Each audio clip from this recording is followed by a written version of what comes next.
Nous sommes enseignants-chercheurs à l'Université de Strasbourg au sein du laboratoire Images Ville Environnement. Je suis Audrey Muraté. Mes recherches en écologie visent à comprendre le fonctionnement des écosystèmes urbains à l'échelle des communautés animales et végétales. Et je m'appelle Laurent Ardouin, je travaille aussi en écologie mais plutôt à l'échelle des espèces, notamment en génétique des populations et en conservation de la biodiversité.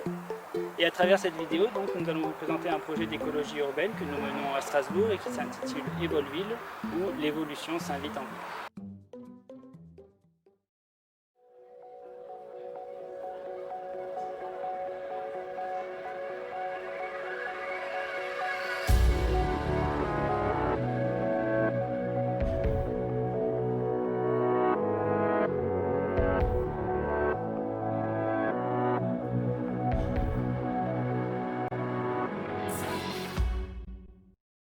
Alors nous nous trouvons ici sur une friche du port autonome de Strasbourg qui est un de nos terrains d'études. L'écologie urbaine est un volet de l'écologie qui considère les villes comme des écosystèmes dynamiques, entourés d'une densité importante de bâtiments aux usages variés et fragmentés par de nombreux réseaux de transport. Les interactions entre l'espèce humaine et le reste de la biodiversité s'y font et défont. Et en essayant de comprendre ces interactions, nos recherches ont pour but d'améliorer la prise en compte de la biodiversité dans la conception des villes.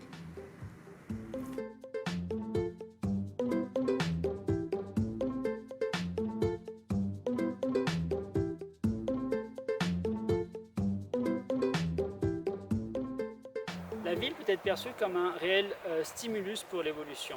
Forcément, la biodiversité urbaine est affectée par les modifications de l'environnement dues aux activités humaines comme l'imperméabilisation des sols, la gestion intensive des milieux et la forte densité des populations urbaines.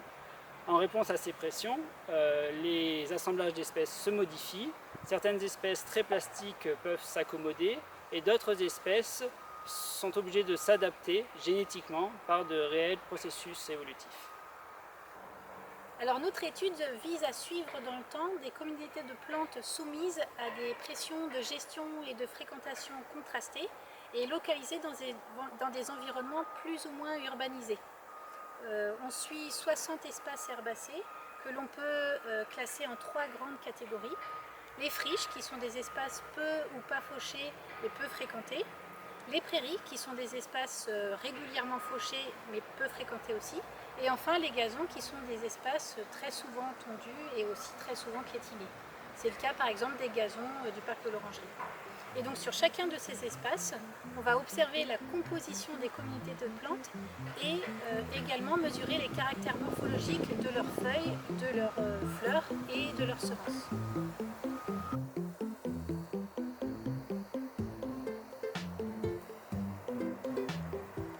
Alors sur chaque site, comme sur cette friche, nous allons réaliser des relevés floristiques au sein de 15 placettes d'1 mètre carré pour connaître la diversité des espèces présentes.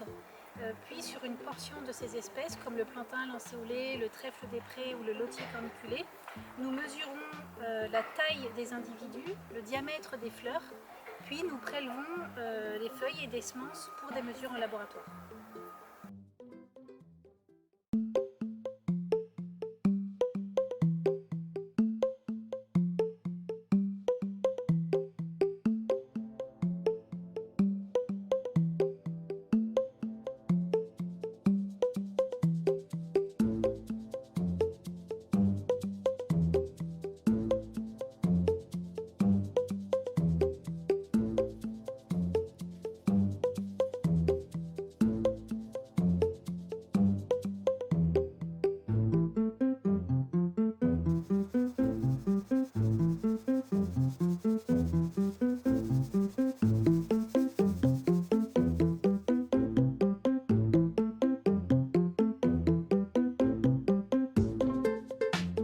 Des caractères morphologiques des espèces étudiées parce qu'ils reflètent certaines fonctions cruciales pour la persistance de ces espèces mais aussi pour le fonctionnement des écosystèmes.